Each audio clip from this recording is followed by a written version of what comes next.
നമസ്കാരം. ഫാക്ട് റിവീൽസിൻ്റെ മറ്റൊരു വീഡിയോയിലേക്ക് സ്വാഗതം. 4500 വർഷങ്ങൾക്ക് മുൻപ് നിർമ്മിച്ച് ഇന്നും തലയുയർത്തി നിൽക്കുന്ന ഗിസ പിരമിഡ് എന്ന പുരാതന നിർമ്മിതിയുടെ ചരിത്രത്തിലേക്ക് നമുക്കൊന്ന് തിരിഞ്ഞു നോക്കാം.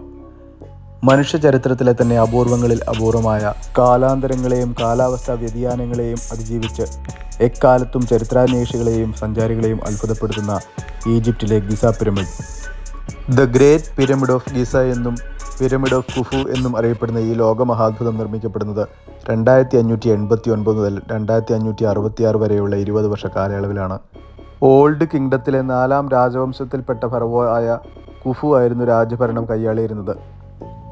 അദ്ദേഹത്തിൻ്റെ മന്ത്രിയും അർദ്ധ സഹോദരനുമായ ഹെമിയൂനു ആണ് പിരമിഡിൻ്റെ ശില്പി എന്ന് കരുതപ്പെടുന്നു. പക്ഷേ അത് തെളിയിക്കാനുള്ള യാതൊരു രേഖകളും ലഭ്യമല്ല.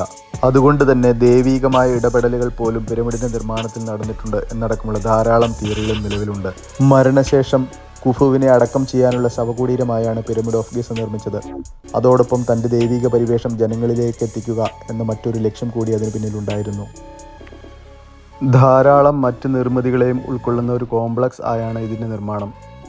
പിരമിഡിനോട് ചേർന്നുള്ള മോർച്ചറി ടെമ്പിൾ, നൈലിനോട് അടുത്തുള്ള വാലി ടെമ്പിൾ, രാജ്ഞിമാർക്കായുള്ള 3 ചെറിയ പിരമിഡുകൾ എന്നിവയാണവ. കൂടാതെ രാജാവിന് മരണാനന്തരം സഞ്ചരിക്കാനുള്ള 5 ബോട്ടുകൾ പിരമിഡിന് സമീപം കുഴിച്ചിട്ട നിലയിൽ കണ്ടെടുക്കപ്പെട്ടിട്ടുണ്ട്. പ്രധാന കവാടത്തിലൂടെ ഉള്ളിലേക്ക് കടക്കുമ്പോഴുള്ള ഇടുങ്ങിയ ടണൽ മാർഗം താഴേക്കിറങ്ങി ഭൂഗർഭത്തിലെ ഒരു അറയിലേക്കെത്താം. ഈ മാർഗത്തെ ഡിസെൻഡിങ് പാസേജ് എന്ന് പറയുന്നു. അവിടെ നിന്ന് ടണലുകൾ വഴി മുകളിലേക്കുള്ള പല അറകളിലേക്കും പ്രവേശിക്കാം. അസെൻഡിങ് പാസേജ് എന്നാണ് ഈ ടണലുകൾ അറിയപ്പെടുന്നത്. ഗ്രാൻഡ് ഗാലറി എന്ന ഉയരം കൂടിയ ചെരിവുകളുള്ള പാസേജിലൂടെ രാജാവിൻ്റെ അറയിലേക്കെത്താം.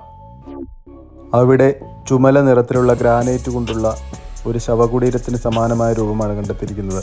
എന്നാൽ മമ്മികളൊന്നും കണ്ടെത്തപ്പെട്ടിട്ടില്ല. ക്യൂൻസ് ചേംബർ, സബ്റ്ററേനിയൻ ചേംബർ, റിലീവിംഗ് ചേംബർ തുടങ്ങിയ അറകളും അകത്തുണ്ട്.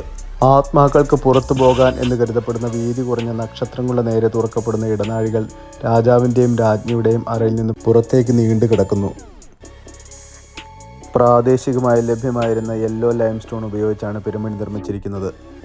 പുറംഭാഗം മോടി പിടിപ്പിച്ചിരിക്കുന്നത് വൈറ്റ് ലൈംസ്റ്റോൺ ഉപയോഗിച്ചാണ്. കാലാധിക്യത്താൽ അതിൻ്റെ സിംഹഭാഗവും നാശോന്മുഖമായി മാറിക്കഴിഞ്ഞിരിക്കുന്നു. ഇൻറ്റീരിയർ ചെയ്തിരിക്കുന്നത് ഗ്രാനൈറ്റ് പാളികൾ ഉപയോഗിച്ചാണ്.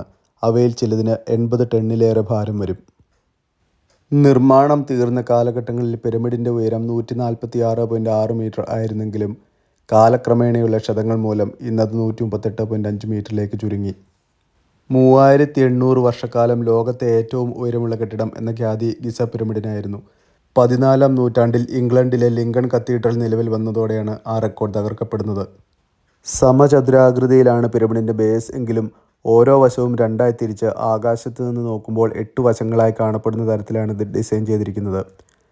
ഓരോ വശങ്ങളുടെയും നീളം 230.3 മീറ്ററാണ്. 26 ലക്ഷം ക്യൂബിക് മീറ്ററാണ് മൊത്തത്തിലുള്ള അളവ്. 60 ലക്ഷം ടൺ തൂക്കം വരുന്ന 23 ലക്ഷം ബ്ലോക്ക് കല്ലുകൾ വേണ്ടി വന്നു നിർമ്മാണം പൂർത്തിയാക്കാൻ. നൂറ്റാണ്ടുകൾ നീണ്ടുനിന്ന ഇന്നും അവസാനിക്കാത്ത പഠനങ്ങൾക്ക് ശേഷവും പിരമിഡ് നിർമ്മിക്കാൻ ഉപയോഗിച്ച സാങ്കേതികവിദ്യ ഒരു മരീചിക തന്നെയായി നിലകൊള്ളുന്നു. ഉത്തരം കിട്ടാത്ത ധാരാളം ചോദ്യങ്ങൾ അവശേഷിക്കുന്നു. ഇത്രയധികം ഭീമൻ കല്ലുകൾ ഏതു മാർഗം നിർമ്മാണ സ്ഥലത്തെത്തുകയും യഥാക്രമം ഇത്രയും ഉയരങ്ങളിൽ വിരിക്കുകയും ചെയ്തു? ഇപ്പോഴും എത്തിപ്പെടാൻ കഴിയാത്ത നിലവറകളിൽ എന്തൊക്കെ അത്ഭുതങ്ങളാണ് ഉറങ്ങിക്കിടക്കുന്നത്? ദൈവീകവും ജ്യോതിശാസ്ത്രപരവുമായ ഇടപെടലുകൾ ഇതിൻ്റെ നിർമ്മാണ വേളയിൽ ഉണ്ടായിട്ടുണ്ടോ? അന്യഗ്രഹ ജീവികൾ നിർമ്മാണത്തിൽ പങ്കാളികളായിരുന്നോ? അറിയില്ല. അതെ, ഗ്രേറ്റ് പിരമിഡ് ഓഫ് ഗിസ കേവലം കല്ലുകൊണ്ടുള്ള ഒരു നിർമ്മിതി മാത്രമല്ല, മനുഷ്യപ്രയത്നത്തിൻ്റെയും എഞ്ചിനീയറിംഗ് വൈദഗ്ധ്യങ്ങളുടെയും ദൈവീക ഇടപെടലുകളുടെയും ആകെത്തുകയാണ്.